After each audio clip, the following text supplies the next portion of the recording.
Hi guys, welcome back to my YouTube channel. ඉතින් මම අද මේ වීඩියෝ එකෙන් ගේන්න හිතුවේ මම අද රසමරස් කෑමක් හදලා හරිද?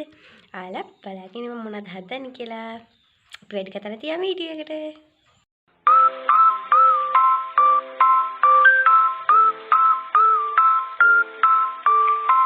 අපිට මේ කෑම හදන්න මුලින්ම ඕන වෙන්නේ බිත්තර 2යි, ලුණු ගෙඩි 3යි, අල ගෙඩි 2යි.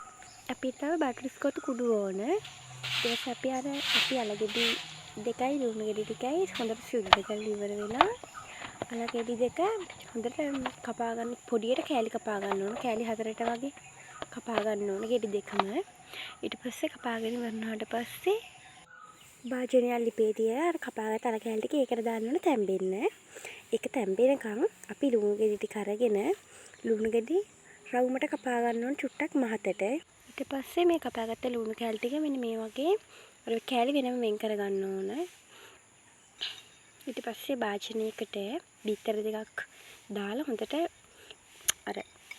හොඳට ගසා ගන්න බිත්තර දෙක. ඊට පස්සේ ඒකට කහ චුට්ටකුත් දාන්න. ඒකත් දාලා හොඳට කවලම් කරන්න.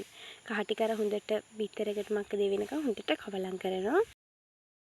ඊට පස්සේ තැම්බිච්ච අල කෑලි ටික අරගෙන වංගෙඩියට දාලා කොහොම ටික කෑලි ටික එකසරේ වංගෙඩියට දාලි වරලා හොඳට පොඩි කරගන්න ඕනේ.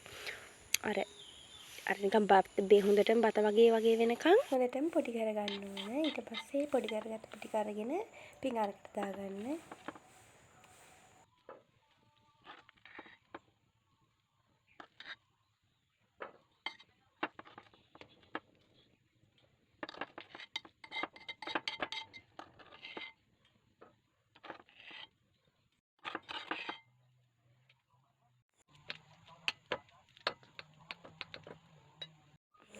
ඊට පස්සේ අපි චූටියට කපාගත්ත ලුණු ටික අර තම්බල පොඩි කරගත්ත අල ටිකට දාගන්න. ඊට පස්සේ ඒකටම ලුණු, මිරිස් කුඩු, ගම් මිරිස් කුඩු ඒ ටික දාලා ඉවර වෙලා හොඳට මේ කලවම් කරන්න ඕන.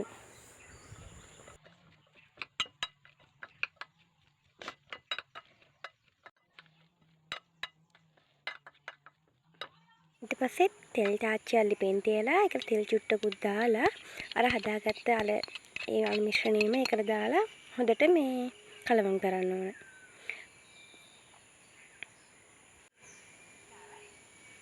තව ඒකට කරපිංච කොලක් දාලා හොඳට රත් වෙනකන් මේ ආයෙත් කවලම් කරන්න.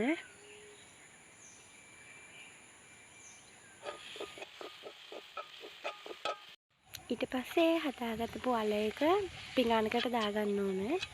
දාගෙන ඉවර වෙලා අපි අර ඉස්සෙල්ලා ලුණු කවුමට කපාගත්ත ලුණු ටික තියෙන්නේ.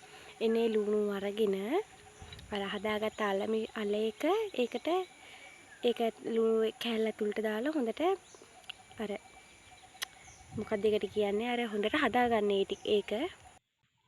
ඒ විදිහට හදාගෙන ඉවර වෙලා ඒක බිත්තරවල මේ දවට ගන්න. බිත්තර උඩින් දාලි වෙලා වටේ දවට ගන්න. වටේ දවටලි වෙරලා මේ අර හදාගත්ත බටර්ස්කොච් කුඩු එක තියෙන්නේ.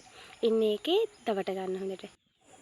ඒ වගේ අර සේරම ටික ඒ වගේ දවටගෙන පිඟානකින් වෙනම තියාගන්න. තියාගෙන ඉවර වෙලා ලිපේ තෙල් තාච්චියේ තියලා ඒකට තෙල් ටිකක් දාලා තෙල් ටික රත් වුණාට පස්සේ අර හදාගත්ත ටික හොඳට බෙද ගන්න. ඔය පේන්නේ කෑම එක හදාගත්තට පස්සේ